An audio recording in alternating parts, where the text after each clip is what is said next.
December, you're tuned in to our midday newscast here on Arirang TV. Thank you as always for joining us. I'm Mark Brew. So let's start with President Moon Jae-in's highly anticipated state visit to China.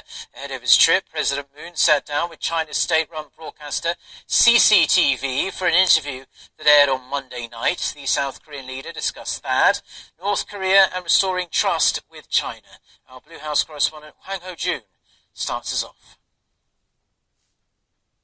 Restoring bilateral trust. That's what President Moon Jae-in's interview with CCTV could be boiled down to. He stressed that trust is the objective of his third bilateral summit with his Chinese counterpart since taking office, even citing a Chinese proverb, first time a stranger, next an acquaintance, a third time a lifelong friend. During a sit-down interview that took place before President Moon's state visit to China, the Chinese state-run media didn't shy away from asking President Moon about the sensitive issue of South Korea's deployment of the THAAD system on the Korean peninsula. 그래서 사드 문제는 별개로 해결해 나가면서 양국 간의 경제, 문화 또는 정치 안보. President Moon re-emphasized that South Korea's decision to deploy THAAD is inevitable due to the need to defend the country from Pyongyang's nuclear and missile provocations. While recognizing China's concern that THAAD might violate China's security interests, he made assurances that Seoul will make sure that the U.S. missile defense system doesn't go beyond its intended goal, stressing that the U.S. is ultimately on the same page. The two countries reached an agreement in late October to set aside their differences.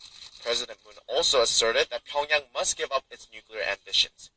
He said it is delusional for North Korea, a small country with an economy that is lagging behind, to think it can protect its security only with nuclear weapons, and that only peace and cooperation between the two Koreas that can guarantee North Korea's security.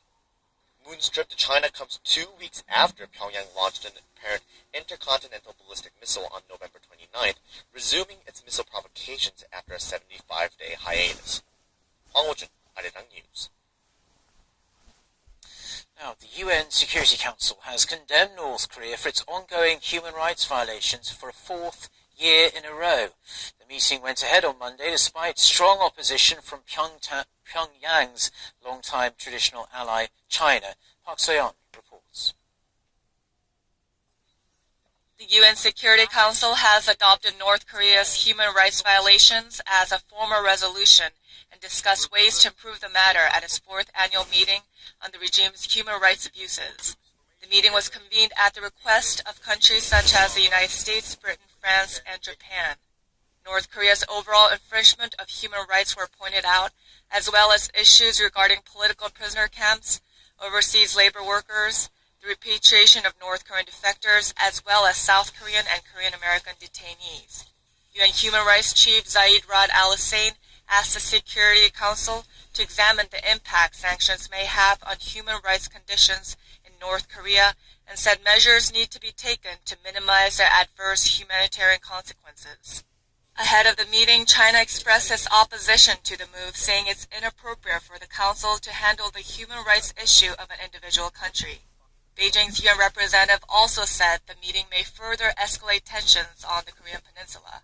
With the meeting going ahead, the 15-member Security Council formally adopted the North Korean human rights violations issue through a procedural vote. 10 countries voted in favor, while China, Russia, and Bolivia voted against. Egypt and Ethiopia abstained. The permanent members of the Security Council may not wield their veto, and the agenda can be discussed if at least 9 countries vote in favor. The systematic human rights violations and abuses of the North Korean government are more than the cause of its people's suffering. They are a means to a single end, keeping the Kim Jong-un regime in power.